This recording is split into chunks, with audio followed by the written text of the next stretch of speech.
It's going in the right direction, and we feel pretty good going into the conference championships this weekend as we head to Lincoln, Nebraska. So, where do you hope to be seated? well, every weight class is going to get a different seed. So, yeah, so there's 10 individuals that are going to be seated accordingly in their weight classes, and obviously Cam Caffey and Rayvon Foley will probably be the leaders there. Cam Caffey may come out seated anywhere from 2 through 4, and I expect Rayvon Foley to be the number 4 seed. Roger, when you guys have a week off like you did, and obviously with the championship week now here, these matches that are about to happen for your guys, what was some of the biggest emphasis, or how did you train this last week or prepare to physically to get ready for the Big Ten championships? Yeah, great question. So obviously our season started back in first week of November, and so it's been a long season. And going into tournament competition where we haven't had a tournament since January 1st and 2nd, so the approach is quite a bit different. Right away we went into recovery mode, let our bodies heal quite a bit, pulled off the training load quite a bit last week early, and then towards the end of the week we tried to replicate tournament format in the practice room. So this past Saturday, we replicated what these guys will go through next Saturday, or this upcoming Saturday, at the Big Ten Championships. They came in, they wrestled in singlets and wrestled matches, and went through a typical warm-up. So, right now the training's done. These guys are in shape right now, and it's all about their bodies feeling good going into championship season. Roger, is this your best team and your best chance to make some noise in the postseason? This is a very talented team. As far as the best team since I've been head coach, as a team, yeah. Last year we qualified 8 guys for the national championships. Can we do it again this year? Maybe. We'll see. That's what the Big Ten championships are all about. But I think the story is still to be written. If you told me we were going to qualify 8 guys going into the Big Ten championships last year, I would have probably said probably not. But these guys continue to show up and show their worth.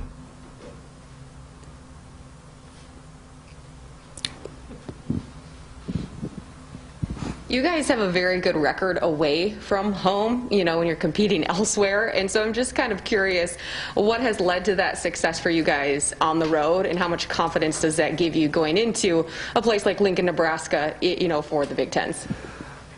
Well, I think it's a two-sided answer. Number one is our home schedule was a little bit tougher than our away schedule, and it just happened that way with Big Ten competition. But I do think there is something to be said about being on the road and being able to basically keep these guys structured throughout their days as we're going, so they don't get too off task, and they understand what they're doing. And when you're at home, it's a lot easier to be very casual about what you're doing, right? But when you're on the road, you know every step of the way it's business, and everything's structured in that way. And I just have one last one. Do you want me to wait? Would it be a disappointment for Cam if he didn't win this weekend? Disappointment? Yeah, I know he would be disappointed. We have high expectations for him, and he has high expectations for himself, and he's proven that he started out the beginning of the year, January 1 and 2, he wasn't in the top 20, top 25 in the country. And I remember him sending me a text right there after Christmas, and he goes, he doesn't look at rankings. He goes, I'm not even in the rankings anymore. I was like, yeah, you're just about to hit your stride. And he went on a run there in January and February where did he have one loss? I don't think he had any losses. One loss. And, it was all against top competition. Most of his competition was against top 10 guys. And he's truly in the conversation to compete for a national title this year. But we got to get through the Big Ten championships first. And I know he's been in the Big Ten finals before. He came up short a couple years ago, right before the pandemic. But he has that experience, and he knows how to mentally and physically prepare himself. You talk about the team needing to be physically ready for the championships, but being mentally ready is just as important. What's kind of your grasp on how the guys are feeling, heading into these championships? Are they feeling pretty confident, feeling pretty good, especially after having a week off? Yeah, I mean, this group is resilient, and I give a lot of credit to my two young assistant coaches, Willie Miklas and Justin Oliver.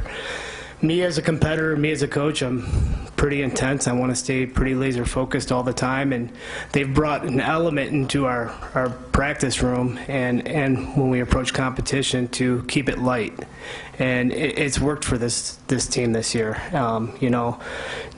Just when it's time to step on the mat, you focus on the task at hand. But these guys are throwing around a football half the time. They're kicking around a soccer ball. Getting warm-ups going for their matches. They're keeping it light up until it's time to step on the mat and focus and compete. Down here.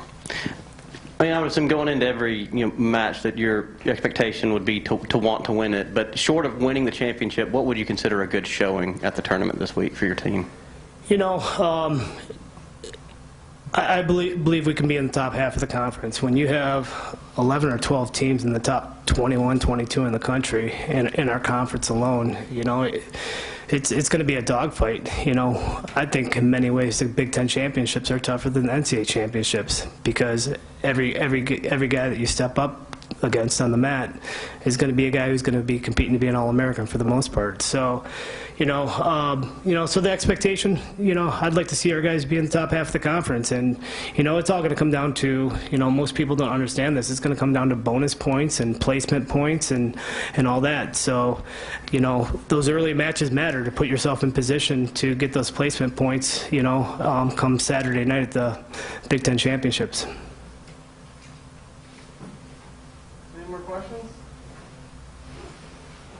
Thanks, guys.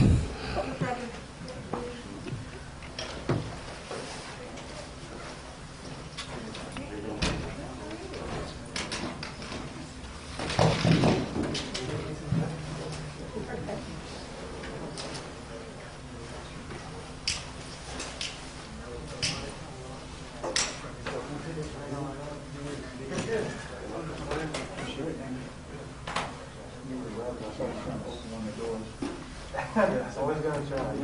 You never know.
I saw them Burlington versus Farmington.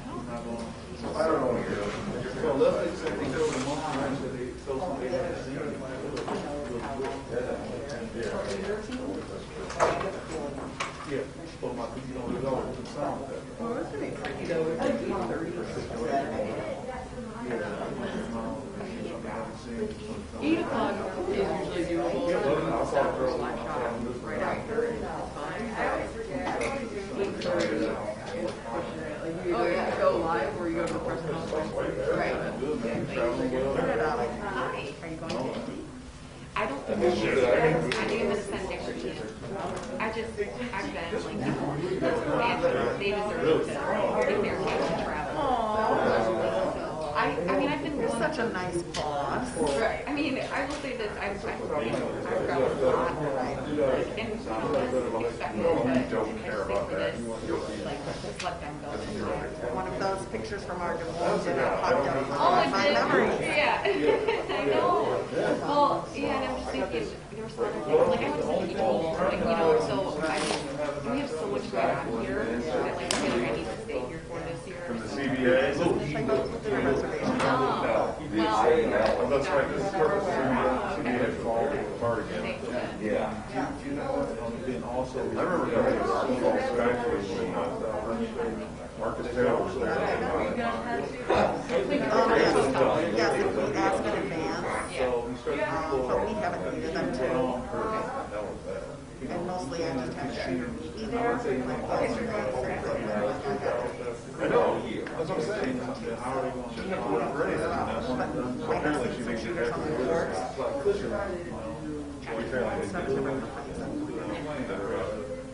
But no, they're all miles. But I was going to say that. I was shooting Mason's awesome. Yeah. He's on You know that doesn't apply for big time. But he doesn't have any. never, yeah. I wonder how they're going to be post. I mean, there's going to be a big press room. You're not going to be there every day. I see. I know, it was supposed to be. Right. Men, even if it's like that. Yeah.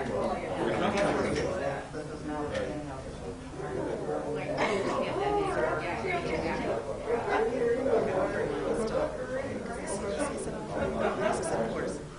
How did I I know. Did you hey? Let me look at Nice. Yeah. Yeah. But I saw your live shot when you were down in Florida and you jumped into the pool. I thought that was hilarious. If I would have known she was going to do that, I was going to jump in too. I would have just put the sticks and then just locked it in. But I kept telling her, like, I'm not quite so well thought out. All of a but sudden, I was like, purposely shot her taking like her IFB and the phone and everything and setting it off the side. Oh my god, I was dying. Because our news, of course, our news director was like, she got all the stuff out of the wall. Right. I mean, the mic, like setting the mic down. Right. You're like, no, you should Well, as soon as she told me to do it, I'm like, just make sure you. She's gone. I was probably That's right. because plus we didn't have to like go anywhere. It wasn't like 6 p.m. and we had time. Yeah. The day before, I even in the morning, I went down to the beach, out to the beach, and shoot. Just met at the beach and walked around, and they walked out. So I was kind of going from them, but I wanted to just. Why did I just do that? So I go home back and I'm like, Viewers are going to get on. Whole other.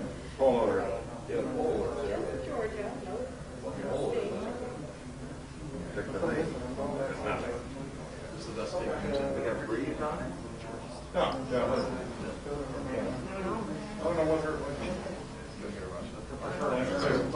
Her access got cut off.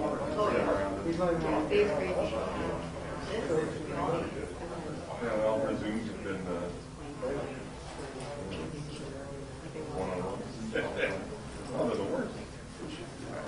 Butterfly. Yeah, that's your best take. Thank you. Iron Man of the really almost fell off the road. I couldn't let anybody else get on. You didn't know that, I know Neil had a quote tweet the answer. Great. Pretty good. One thing. Out of town reporter. How do you get a little one? Makes it easier. You take it. You temporary.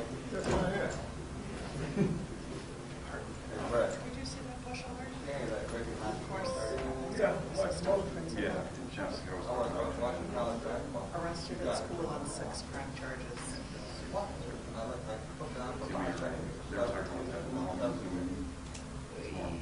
That was crazy. I don't see any like that anymore.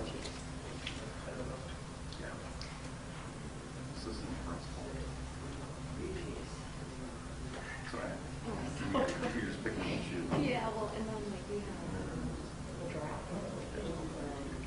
Right, more importantly.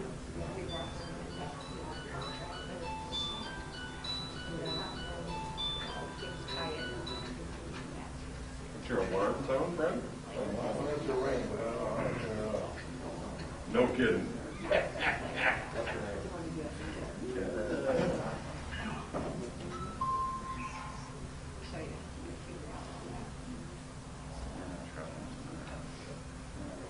Just camera D out of one when I'm doing that.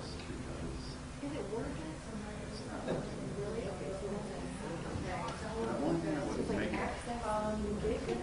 I'm certain that's not true, Brent.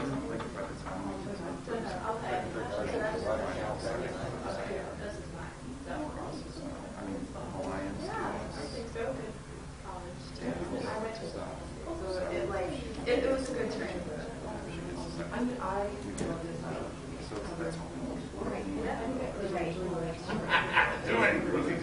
Do it, do it, do it, do it. I'm jumping in now, too.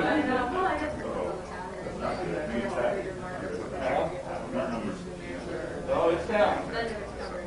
Pretty good.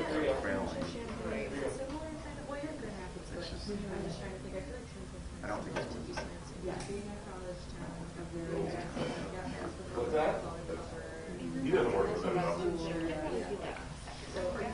He does. He does, yeah. Oh, was his reply to her?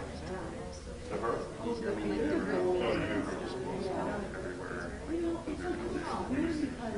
Chris was fine. He needed to fly. I use the line. No, you're not going to be. They're going to do what? They're not going to. No, they haven't. We're not going to get a shit. Actually, when we why did you bother? I don't know her from going else.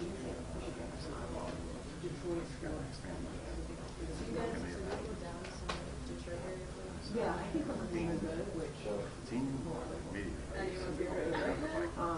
so, like, a lot. I think I'm learning to appreciate the variety. It's been a lot to learn. He was the defensive coordinator.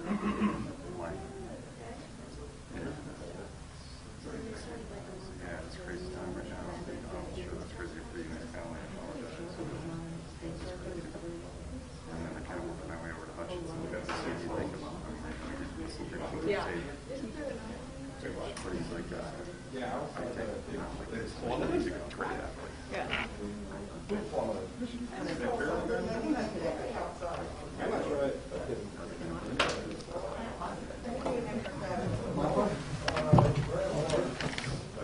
What's up, Linz?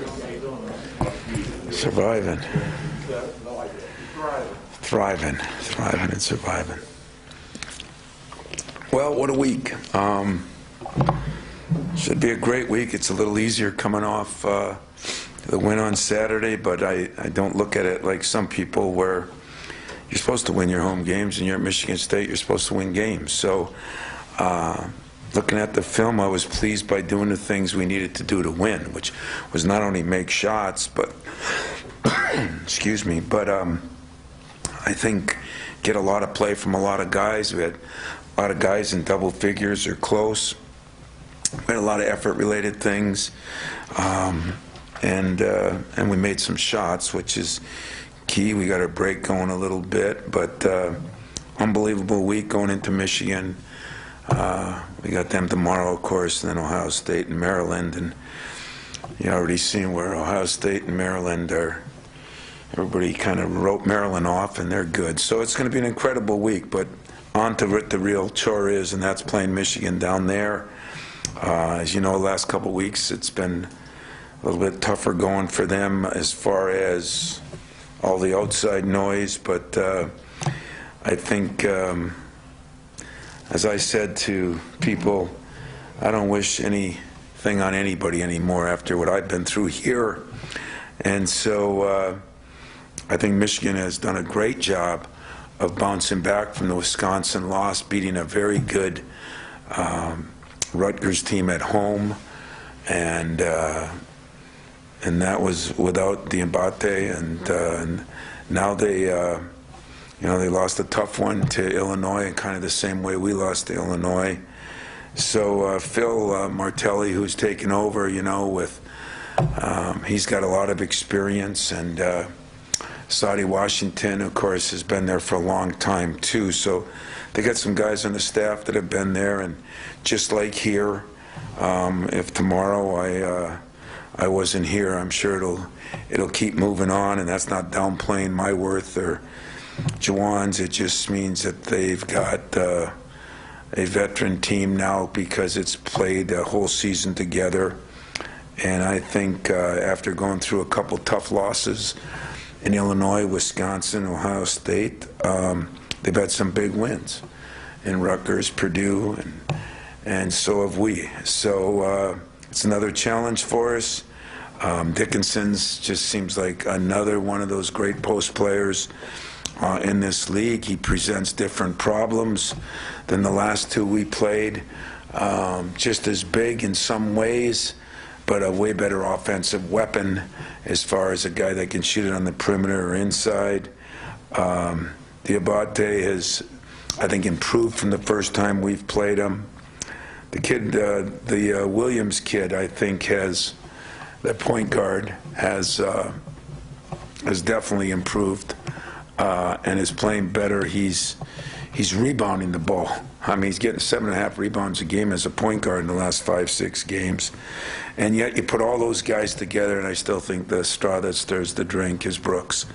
And he's been there forever. Love him as a player. Plays 38 minutes a game. In the last 5 games, he can beat you with a 3. He's a tremendous defender, and he has a tremendous, to me, basketball IQ. So it's a very good team. It's a very talented team that has gone through the same thing as the rest of the league, and the rest of the country has gone through some ups and downs trying to find consistency, and so are we. Questions?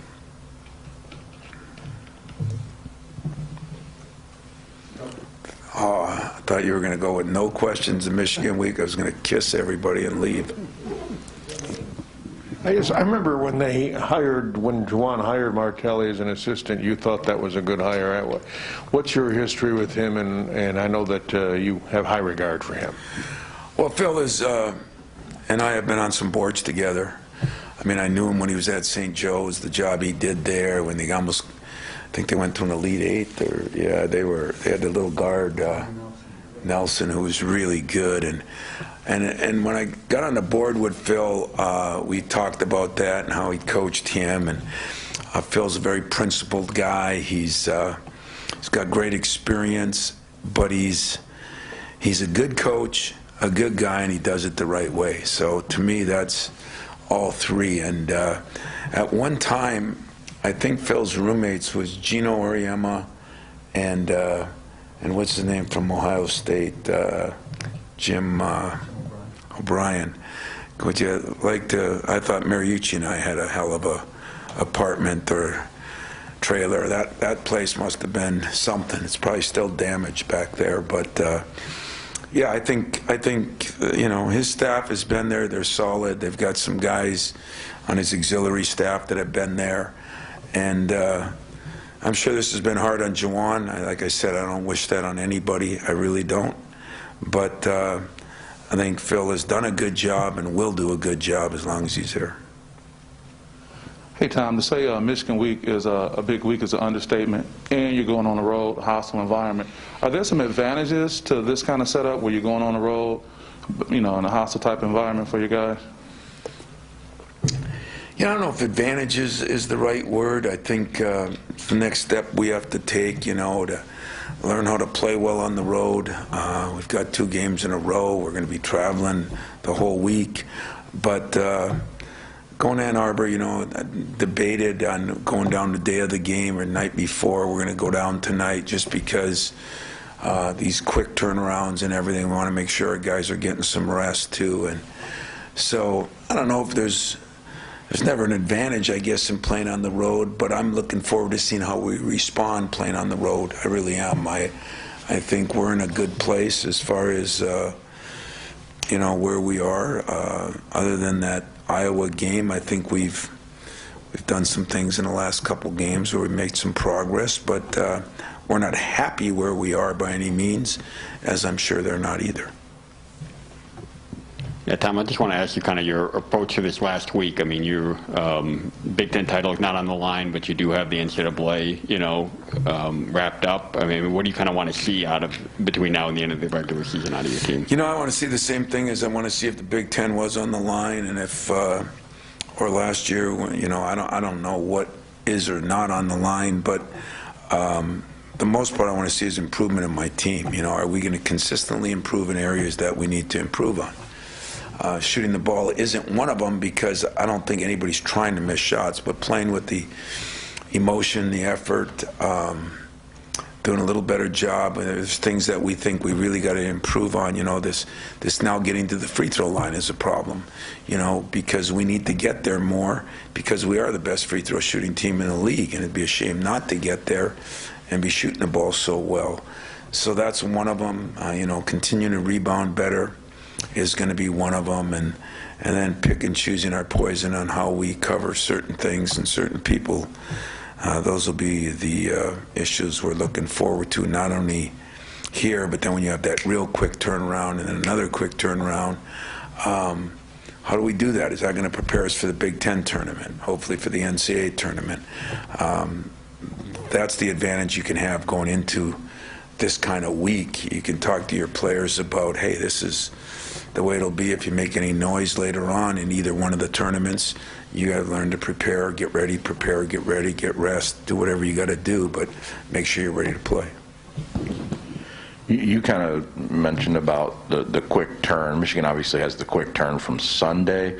I guess, first of all, like front end versus back end, how does that, I mean, I'd imagine the back end's probably a little tougher to do, but also for you guys with the week, how do you kind of plan on mapping that out in terms of, do you go to Ohio State right from there, and kind of how do you kind of do that quick turn on your end? You know, we really debated what we wanted to do, you know, come back here, then fly here the next night, and then fly back after, and, you know, it's midterms here. I think sometimes the higher-up offices forget about those things, but we do go to school here. So we had to really change a lot of our classes. We thought the best approach to make it safest, best for our players, get the most rest. We're going to play there. We're going to bus down to Columbus, because we looked at flying. We'd save maybe a half hour, 40 minutes by the time you bus to Willow Run, and then bus from there to because their airport's a little bit outside of town, and then when you worry about any kind of weather issues. So we're going to bus down there. It probably won't get us in until 3 in the morning or whatever. And then just kind of play it by ear, you know, depending where we are. I mean, we're going to get up the next morning. We don't plan on sleeping in all day. We're not like you guys. We're going to work during the day. So we're going to probably get up, I think right now scheduled for 10 o'clock, have breakfast, film sessions, walkthroughs in the hotel. They were kind enough to let us practice over there. I think that's later on in the afternoon. We'll come back at night, some more walkthroughs, and it's game day. And then we'll fly back right after the game and try to get ready for Sunday, which will not be an easy task either, because I think they're an effective team. They play a lot of guys really close. It's been a strange year for them, but all three of these games will be big games, nothing bigger than Tuesday nights, because that's not only the first one, but it's the rivalry game. I don't think we also have to have a day off in there. Now, if the NCAA wants me to take a day off, handcuff me, take me in. I don't know what the plan is. I mean, yesterday we just had a short meeting. I don't know if that's considered a day off anymore. I think you got to make sure the kids get every ability to do whatever they want, whenever they want. So I don't know how that works, but I'll just say it publicly, if anybody wants to arrest me for having 4 games in 8 days and not taking a day off, guilty. Tom, over here. You first did the scout for Michigan almost 2 months ago, and you've done it 3 times now. I'm wondering how different, based on who they've evolved into and who you guys are, is the scout today than it was in early January? It is different. You know, I think, you know, they got a couple players playing different. Their point guard, their power forward playing a little different. You know, even when you look at Houston, he's had his nights where he shot the ball really well. He was really struggling early on there. So it's a little different prep. I mean, everybody throws in some wrinkles, but for the most part, it's the same players. It's they've made some adjustments. We've made some adjustments. It's one of the things that I still don't love about our scheduling. You know, I liked it more when you played them and then you played them, and I don't like the fact that 3 of our last 4, or I think we played, were first-time preps late in the year. That's always more difficult. Michigan's not, but Ohio State is, Iowa was, Purdue was. So I don't know, assistants can get some time off when the season's over, but I think it's if you can't prep for your rival, then who are you going to prep for? There'll be no excuses. I mean, we're ready to play. I'm sure they are too, and we have played each other before. Even though it was a long time ago, at least some of the things are similar. You can look at some of the practice tape that you did, and it makes it a little easier in that respect compared to preparing for Ohio State, which is completely different. Hey, Tom, over here on the left. What is the emotion of your team coming off of that win against Purdue, and can you use it with this being the final week of the regular season? I know you've been searching for that consistency, but does it feel like maybe you could kind of ride an upward trend through this week with all of the... Yeah, just like a surfer, you know, we're going to ride that wave, you know. Those trends are earned, you know, they're not, you can't snap your fingers and get them, they're kind of earned, and I think we have practiced well. I said that. I said when we were struggling a little bit, you know, players haven't given up on anything. They're still practicing very well. I don't see anybody acting like, you know, the world ended, but I also don't want to look like winning a game. I mean, we're at Michigan State. That's what we're supposed to do. We're supposed to win games. That's the way they better be thinking anyway. But I think everybody's human, and when you play better, when you shoot better, you feel better. When you defend better, you don't necessarily feel better. When you rebound better, you don't necessarily feel better. But when shots are going in, your running game's going, you win a big game, the home crowd is crazy. Yeah, that's that giant wave that you can catch, and hopefully you can ride it from LA to Hawaii, you know, and that's kind of what you hope to do. And get some momentum, especially this day and age where everything is so mental. But it's also fool's gold if that's all you're relying on. So I'm relying on using that to say, this is what we can do. You know, here's what you did, and here's why you did it. This is what we got to duplicate if we're going to move forward. I guess just to follow up, does all of that carry a little more clout with the finish line being in sight, at the finish line of the regular season? Yeah, I mean, I think everybody would rather be playing their best basketball at the end of the year than the beginning of the year. And, well, one game doesn't do that, you know. But you got a chance now to put some games together, and that's what we're going to try to do, put some games together, be better at the end of the year than maybe in the middle of the year, and see if that can propel us a little bit. I mean, everybody's had some of these ups and downs this year. What did we see the other day? The top 6 teams all lose. And I heard people, I talked to my buddy Seth Greenberg, and I said, is that such a big surprise? And that what we've seen all year a little bit? And I think most people would agree it's been one of those years. Here in the back, Coach, I actually wanted to ask you about all the upsets this past weekend. Obviously, you guys played a role in that, and what does that say about maybe the level or just the climate of college basketball right now as we head into March? Well, it says both. It says about the level, it says about the climate, it says about the parity, you know, and I think our league, man, I just keep saying it's been like 4 or 5 years now where I think top to bottom, it's been really good, you know, and there's been a couple years the top's been better.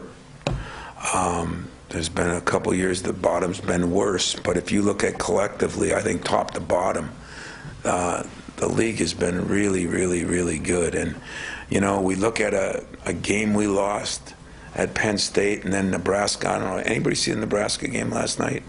I think Nebraska would have beat everybody in the league last night. I mean, they were that good. And but there's been other teams that have gone there and lost by 1 or won by 1 or won by 2. You know, sometimes we all know that a win or a loss is a win or a loss at the end of the day. But as far as your team getting better and what you're doing, you could play and lose a game and play better than sometimes when you win a game. So for a coach, I think it shows a lot of parity. It shows that there might not be any super team in the country like, I'll say, North Carolina in 2005 or 2010, when it 9. One of those years, I guess that's a good problem to have, is forgetting which year you were in a Final Four. But in 09 in Detroit, you know, I think they would have beat the Celtics that day. They were kind of a super team. Duke's had 1 or 2 of those. But this year, I think a lot of people could say a lot of people could win a national championship. I think a lot of people could say a lot of people could get to a Final Four. And that's good and bad. You know, it's good for a lot of teams, but it makes it hard on everybody. Tom, when you think of Julius, you know, you might think like toughness and size and rebounding and stuff, but scoring maybe a little further down that list. But the last couple games, he's given you guys quite a bit. What have you noticed from him there? It seems like he's displaying a lot of confidence offensively right now. Well, Julius is a tough kid and a smart kid. Those are two good qualities to have. Plus, he has worked on his shooting, you know. The sad part is, now he made those 2 big free throws late, but he missed 2. He was shooting 90% at one time, missed one in the Illinois game that was costly, and he's worked on his 15, 16-foot shots. I mean, I think he's going to develop into, you know, I keep telling him, why not Xavier, you know? Oh, and he's got to rebound a little bit better, but he does post deep and post hard, so we can sometimes get him in. He's getting to the free throw line. So Julius has helped us. He does some things. He's you know, consistent on some things. You know, not always big enough, but he's tough enough. And I would agree with you. You wouldn't have looked at him as an offensive player as much, and he's becoming that. He's got the nice little jump hook, gets to the free throw line, makes his free throws, and now he's got a 15-foot shot that he's making. So happy for Julius. Been you know, he's gone through a lot in his couple of years here with everything he's had to go through personally, and it's nice to see a guy like that have success, and especially when he's you know, such a great student in a very tough curriculum. It's been harder for him than most. When you see that he's coming around, does that speak to a greater confidence in just what he's doing these days, his role, his place, and everything? Yeah, you know, I think he's, in general, just feeling more comfortable. I mean, his freshman year was a wash. You know, he had went through a tragedy like most of us don't have to go through. And, you know, I was kind of checked out, I mean, a little bit, you know, just trying to survive day to day. And as I can't imagine what it would be like, so I'm not going to try to. But, you know, sophomore year, you could see a little growth. And last summer, he spent a lot more time on basketball, and I think he's, you know, like some other guys I've had, he's starting to go from liking it to loving it, and if he gets to live in it, who knows? Tom, Devontae Jones is a much different player than the guy you saw a month ago. You know what? I don't know why I had so many things on my mind. I said Williams. I meant Jones when I said that, yes. Devontae Jones, very different, and Tyson now has improved a lot. too, over that time. Does it take a little bit longer for portal point guards to really get it than other positions because of everything that's on their plate? Well, I think so. I mean, I think quarterbacks are quarterbacks, you know, no matter what sport it's in. And, I mean, the guy's been impressive. I mean, he gets 25 points yesterday.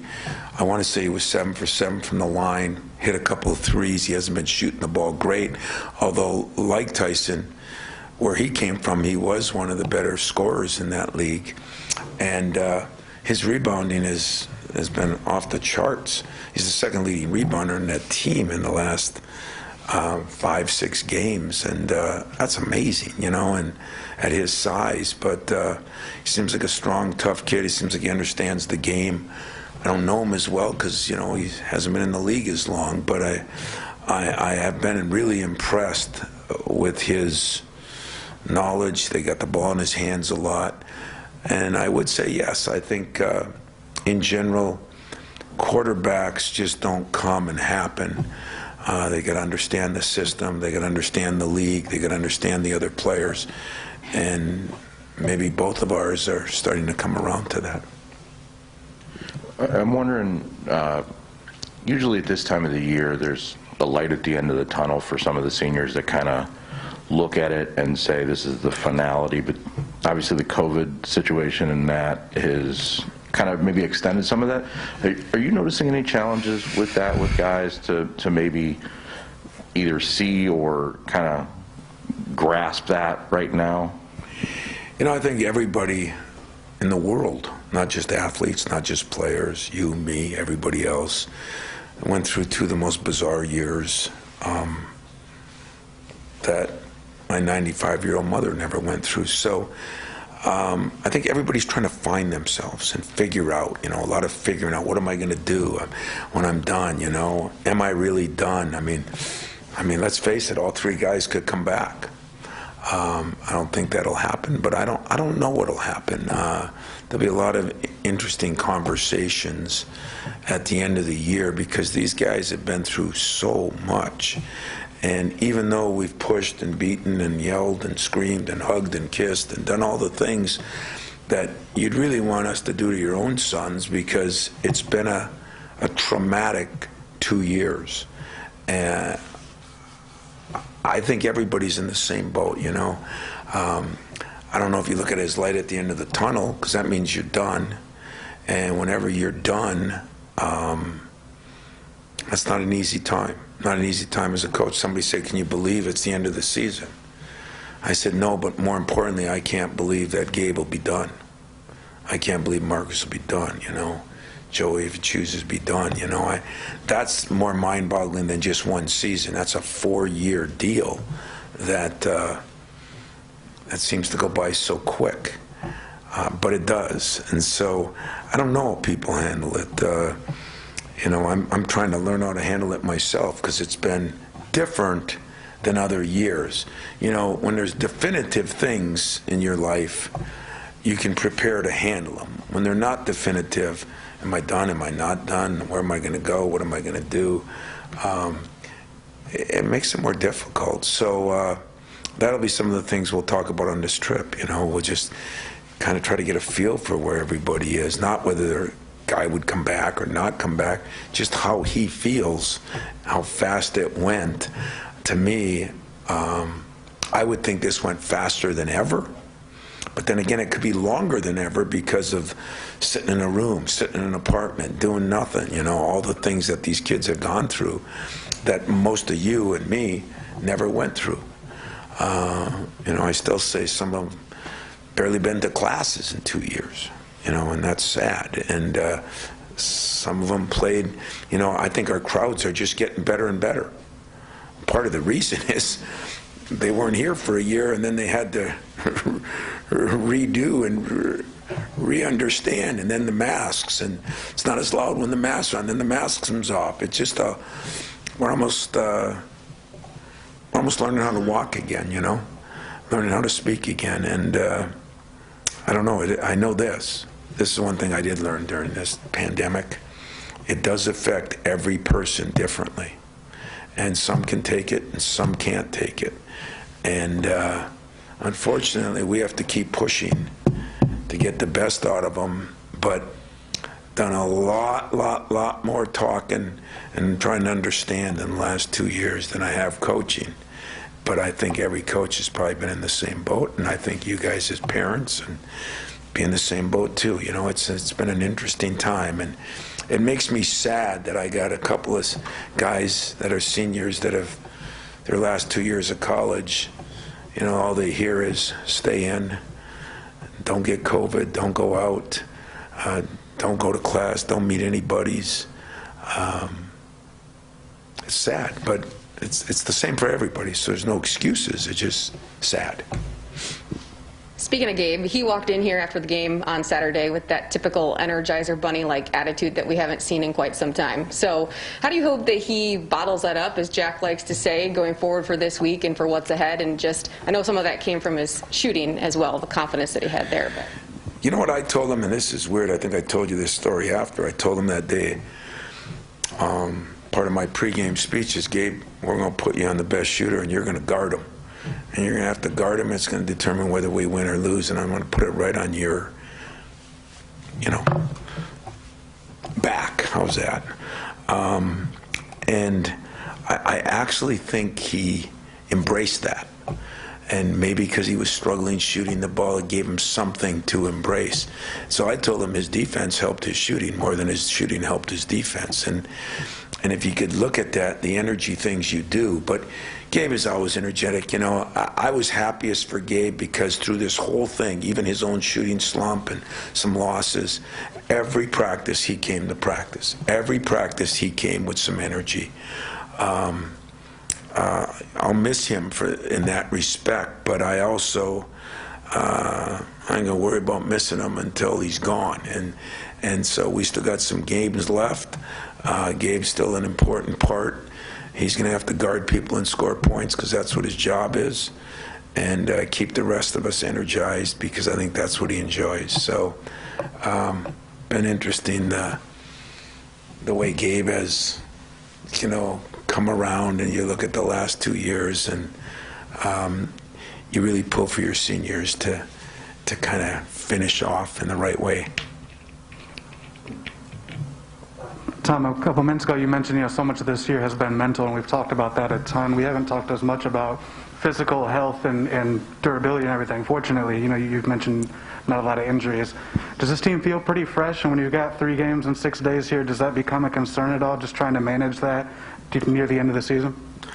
Well, it becomes a concern because you haven't had to do it much. You know, last year we did it, sorta. We played those games, but you know, we were rattling so many people, and we had 3 point guards, we had 4 centers, and we were just playing them.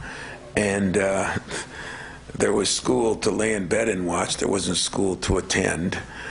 So you just had different things you went through. And I say that I won't know that till the game goes on. You know, I mean, we're pretty healthy. I don't see guys fatigued. I've done a better job than normal trying to have walkthroughs instead of full go practices. But we're going at it today, and then we're going to play tomorrow, and then we'll make some decisions on what we do on Wednesday and Thursday morning, and then coming back, you know. But each time the game ends, then if you play better, you're going to feel better, even if you're fatigued. And if you play worse, you're going to feel worse, even if you're not fatigued. I mean, that's just the nature of the beast. So I say let's play better, be fatigued, and not feel fatigued.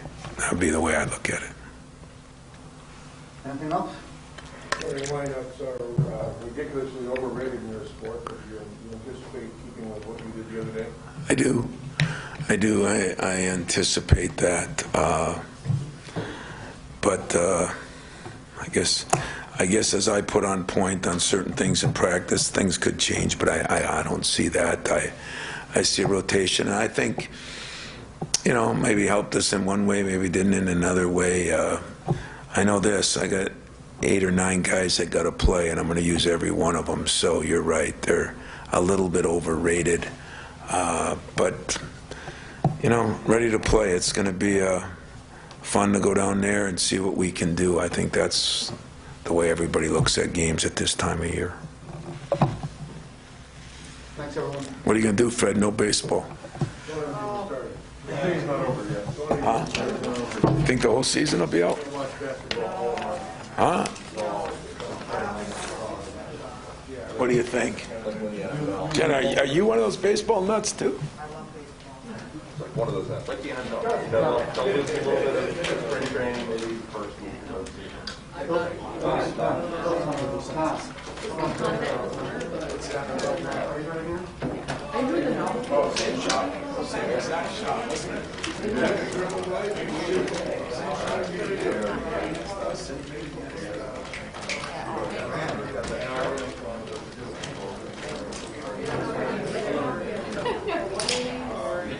It's okay, Graham. There's soccer, right?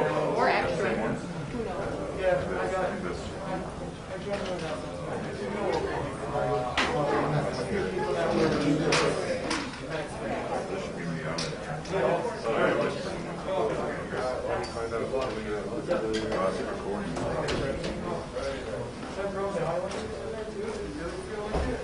Oh, you're definitely newer. You're not newer heavy on. I'm more still leading this. That's what it's all great, man. Yes. You know about the same one too. You got to watch out. You and I have been to the wrong one. You wear Part of my name too. Yeah, we. It's so weird, right? One of us is over here.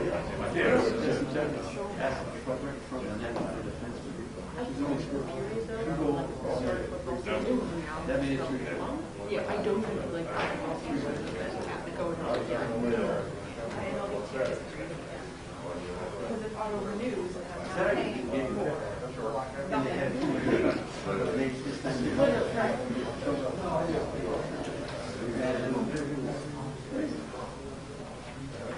I resubscribed during the lockout, or during the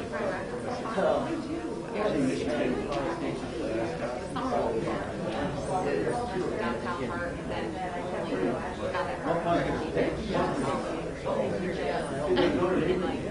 Everybody always, they never believe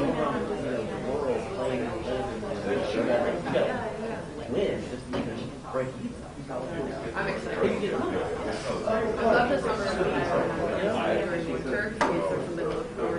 If I came in summer, I'd go on too much fun.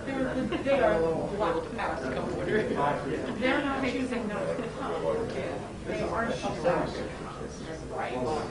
The beach is awesome. I used to go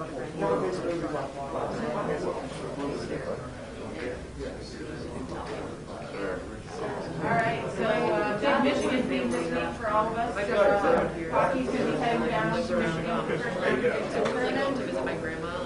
So I sent out credential information, so any of you guys that are looking for credentials, Hey, what's up, bud? Christy at Michigan, she'll be handling all of those directly. There you go. Through us.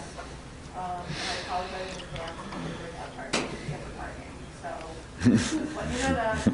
But to talk about our final weekend at home on the big senior night win and looking ahead to Michigan, I'll turn it over to Coach Bull. All right. It's like Jamie said, it was a nice senior night. Good night for the guys. Team played well. Adam Goodser Sr. gets the game-winning goal, which was really cool for a young man from right around here. Drew DeRitter played real well and got the win, and deservedly so. So I thought we played some good hockey and did some good things, and you hope some of that carries over to this upcoming weekend here in the playoffs. And it's going to be there's a lot of factors that go into it, but there's certain things that we have to do to give ourselves a chance, and the guys got to be on it. We got to have everyone on it. It's I'll tell them the same thing. There's some heavy lifting this weekend. It's a good hockey team we're going to play, but I've been in situations not unlike this and come out on the right side of it. So the mission is to get everybody on a mission and get ourselves ready and play our best game of the year on Friday night. And there's no reason we can't do that.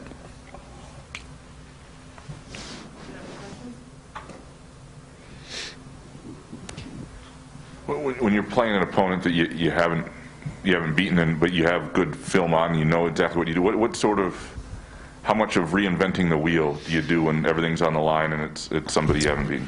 Yeah, it's hard to say, hey, we're gonna, hockey's the type of sport that you have to kind of play the way that you're playing, and you can change some flex points, and I think there's some things that we did in the last couple weeks that have helped us, maybe not result-wise, but we had some decent efforts over the last 4 games, and played real well against Notre Dame with not much to show about it, and did some good things against Penn State, who plays real fast. So that was some good feedback for us. But there are, from the video and the stuff we had, we played them 4 times this year. There's just some areas where we can be better at what we do, and that's where there's going to be a bit of a main emphasis. If we don't do what we do well, then we don't have a chance. And there are some things that we're going to switch around, but you look at it, our penalty kill has to be better against them. Our power play was decent on the offensive side, but gave up too much, and we're giving up shorthanded goals. So things like that we have to address. But I always like looking at it and saying, hey, those are things that we can improve on.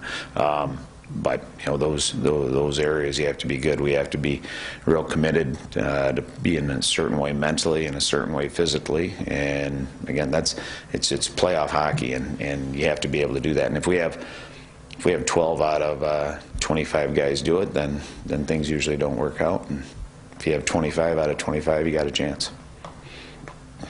Dan, what's Drew Durner been doing this year that has elevated his status to be one of the best goalies in the Big Ten? Well, you know what? I think last year he was maybe he had quite the year last year, and maybe it didn't result-wise didn't show up, but Drew did a lot of good things for us. But I think the nice thing about him is that he's continued to get better. I think that his training, and.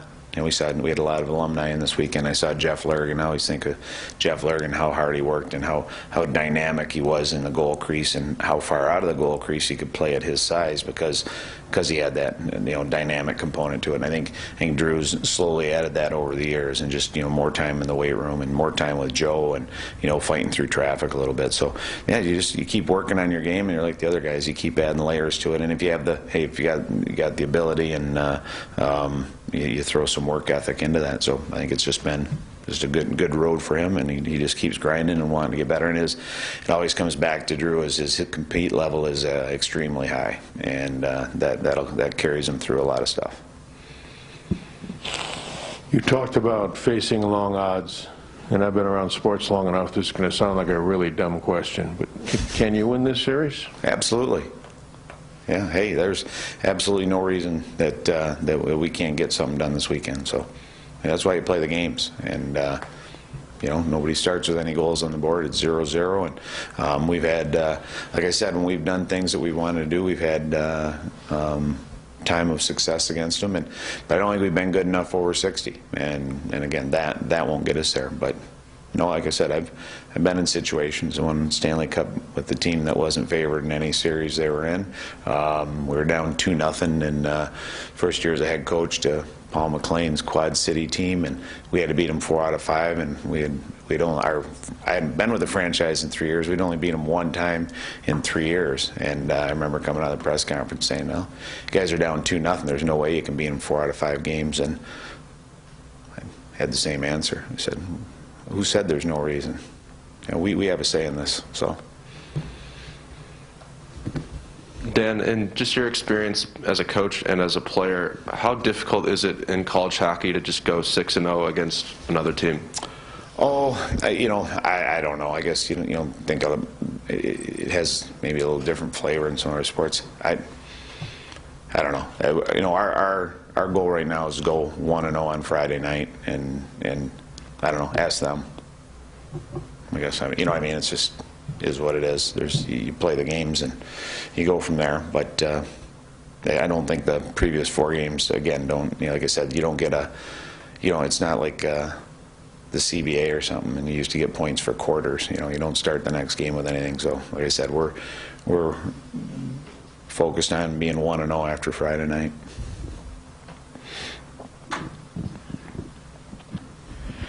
Dan, talking about this team or this opponent that you guys are going up against, do you, in terms of the game plan, do you put the players, do you show them or at least tell them some of the things that that went wrong in those first 4 games, or do you kind of just wipe the slate clean and just take it as you said, trying to go 1-0? No, you have a tremendous amount to learn and go over, and tendencies and things that work for you and things that didn't work for you. And, like Coach Izzo said, his assistants will get a break at the end of the season, so will ours. And, there was a lot of time spent yesterday, and, I went through our previous 4 games. I know Sturge went through some things. We went through the Notre Dame games from this weekend, went through our games this weekend. And, yeah, hey, all the information, I can't overload them with it, but, hey, there are certain things that, hey, when we do this, it works, and when we do this, it doesn't. And, we've got a few days to kind of hammer that home. But, no, there's an incredible amount of teaching opportunities in all those games. Dan, do you have an update on Jeremy Davidson's status for this weekend? On who? Jeremy Davidson. You know what? I'm cautiously optimistic. Is that a good phrase? I guess. Yeah, I think there's a pretty good chance he'll play. He was better on Saturday than we thought he would be. Not good enough to play, and then he was better again yesterday with treatments. And I saw him this morning. He was in getting some treatment. So yeah, I'm hopeful that he'll be out there on Friday night. Danton, Sam mentions, trying to go 6-0 and how difficult that might be in a situation like this. But how do you, with your experience in the NHL playoffs, you could kind of relate it to a series in that sense? So will you try to do that, or how do you do that? I guess I just don't look at it like that way, that it's hard to do that. You just always have that next game that you're going at, and I guess I don't look at it that way. Is it hard to do it, or is it easy to do it if you've won this or that? It's 0-0 is kind of how I look at it. And I don't care if I'm 4-0 against somebody or they're 4-0 against us. Like I said, it starts over. And if you start getting into, oh, this happened in the past, well, last year, you guys won and this happened, you know what I mean? It's just that it's over. You learn from that, and don't spend a lot of time on it. Let's go. I don't want to be Bill Belichick up here. I know the one thing where he's, well, we're moving on to Cincinnati, and he said that about 18 times. I kind of feel like that right now. Those happen. We'll learn from them. But again, it has, like I said, they don't get to start with 2 goals on the scoreboard because of what happened before. Andy, I don't want to overstate the importance of one game, but you banged your head against the wall so many times without any reward. Is there any lift you get from winning that last game as you move forward now? Oh, absolutely. I mean, you just feel, hey, way better. Well, Saturday night obviously is a good feeling, but even Sunday morning, and I think, again, you're right. The guys had been in games, had been close, but to finish it out, and I thought we did a nice job in the third period, just in terms of scoring chances and energy, and we had to kill a 5-minute penalty, get a lot, but coming out of that, just again, we're athletes, and you want to have success, and you want to know that you can do it, and you don't have to, maybe you have something to look at and say, hey, listen, just keep grinding, keep getting better, and like I said, over the last couple of weeks, I thought there was some, I don't want to say good things out of the Michigan weekend, but that was a weekend where, you know what, it didn't go well down at U of M, but there were some things out of that game that weren't 100% awful. There were some things about the game at Little Caesars that weren't 100% awful that we can take out of it, and we have to be better in certain areas, but knowing that you can get over that hump and then having that feeling just is a lot better for us heading into Monday's practice. Dan, I don't know if you knew this was coming, but Saturday, after the basketball win, those guys had a lot of places they could have been, and they showed up at your hockey game for senior night. What does that say? Yeah, no, I didn't know it during the game, but I heard afterwards. I can't remember who was saying that they saw a few of the guys there, and I think that's, it's really neat, and it's one, again, I when I get a chance to talk to people or I'm out, we're doing stuff as head coaches and all that, and I always talk about things that special at Michigan State is the people, and it is it's a close university, and it's just wherever you go, we bring recruits in and we take them around, and everybody's like, I can't believe how good the people are all over the place and how well they're treated, and it doesn't matter what department they're in, but then within the athletic department, I think the world of the student athletes and the job the coaches do, and just how they handle themselves, and that's, like you said, it's a big win, and beat Purdue here at home, and there's a lot of places they could have been, but to come over and check out senior night, I think that's it's a reflection on coach as well, but yeah, it's a pretty cool thing, and I love when our guys go out and do that and support support the other sports, and that's a huge part of it. But that's the thing that makes Michigan State, I think, really great, is the people and young men like that. Yeah, Dan, you mentioned that some things were maybe clicking a little bit better this weekend, and also the Notre Dame series. Can you expand on that a little bit? Where are you getting some traction? Yeah, you know what? I think getting out of our own zone, we've done a much better job. I think that our forecheck, our second layer, has done a lot better job. And then we've been able to, even just if you look at the volume of shots, we had 39 against, again, or 37 against Notre Dame, and we've been bumping up around 30s. Just our possession time and coming out of the corner with possession has been better. So those are some things that we've worked on and kind of tried to get something out of it, because everything kind of works together that way. And you can say, hey, how were we not? We want to get more scoring chances. You always work towards that. Okay, where does that come from? And sometimes you back all the way up to, hey, our neutral zone defense isn't very good, so we having a hard time breaking out because they're having 2 and 3 guys on us. So sometimes it goes that far back that, okay, we need to be in a better structure here so that we're easier coming out here and we can get back there quicker. So I think a few of those areas the guys have done a nice job, and just re-emphasizing it, and again trying to get a deep breath. We're in the middle of a little bit of a streak there, and just focus on some things that we can do better. And that'll be a microcosm of that this week, of us trying to work on the same things as, hey, let's advance this. This is what Michigan's done well against us. This is what we need to do to counteract that, and a little stronger, a little smarter in some areas. But I'd say those first things are things that we've been better at the last little bit here.